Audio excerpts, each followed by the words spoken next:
Chapter 1 Alien Alert. My name's Karen Nielsen, and I'm 15 years old. I'm tall, and I have short red hair and green eyes. I live in Seattle, Washington. It's a wonderful green city, and I love it.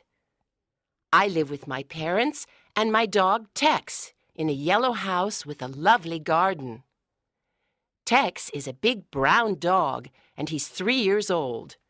I have a lot of fun playing with him. In my free time, I like playing volleyball, going rock climbing, and listening to music.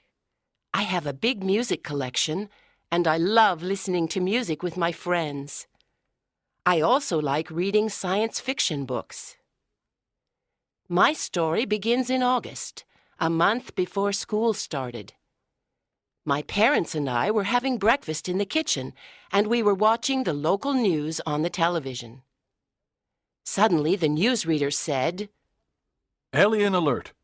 Early this morning, there was a report of an unidentified flying object near the Cascade Mountains, east of Seattle.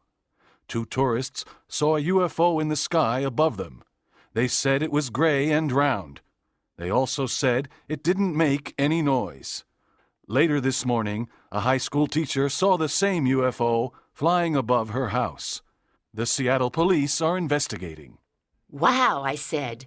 "An alien spaceship here in Seattle. This is exciting." Do you believe it? Asked my mom. Who knows? I don't think we're alone in this big universe. Said my dad. The Earth is only a small planet, you know. I started thinking about aliens and went to the library to look at some books about UFOs. That evening, all the newspapers had Alien Alert on their front pages. A month later, I went back to high school.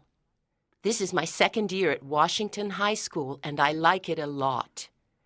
When I finish school and university, I want to become a chemist.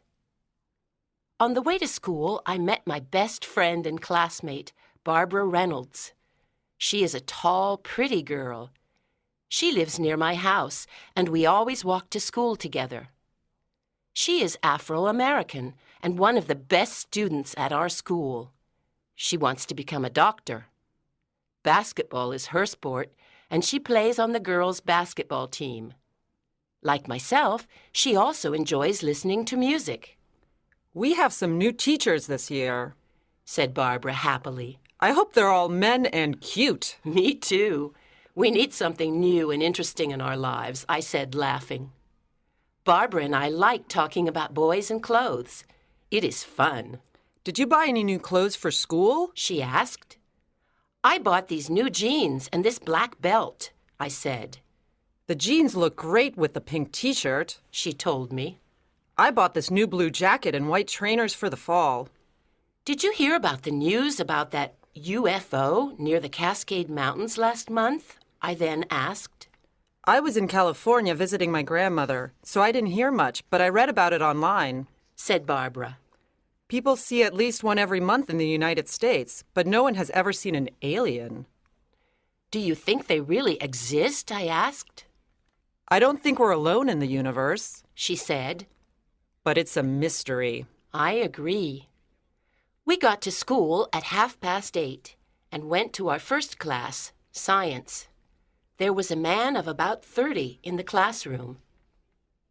Hello, I'm Mr. Kent, your new science teacher, he said. Barbara and I looked at him. He was tall and quite slim. He had blonde hair and brown eyes. He was well-dressed and had a friendly face. We're lucky, whispered Barbara.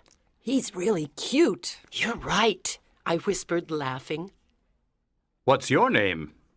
He asked, smiling at me. Hi, I'm Karen Nielsen, I answered.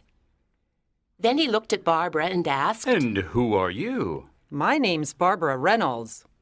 At that moment, an airplane passed over our school and made a lot of noise. Everyone in class looked out of the window, but the sun was very bright in front of us, and it hurt our eyes. We turned away from the window, but Mr. Kent didn't. He looked directly at the airplane and at the sun. How strange, I thought. The sun doesn't hurt his eyes. When the science lesson was over, we went to the English lesson. The new teacher was a very thin man with black hair and green eyes. He had a small nose and a pale face. "What a strange teacher," I whispered to Barbara. Very strange, she whispered. The new teacher didn't smile and spoke slowly and coldly to the class. My name is Mr. Wilkinson, and I'm your new English teacher. I don't want any talking in class. This year we're going to study William Shakespeare and other great writers. Ugh, how boring, said two boys who were sitting at the back of the class. Stop that now, said Mr. Wilkinson. Now open your literature books at page 5. His voice was strange. He sounded like a robot. Barbara touched my arm and whispered, He's terrible. How are we going to survive this class? I looked at her and whispered back, I have absolutely no idea.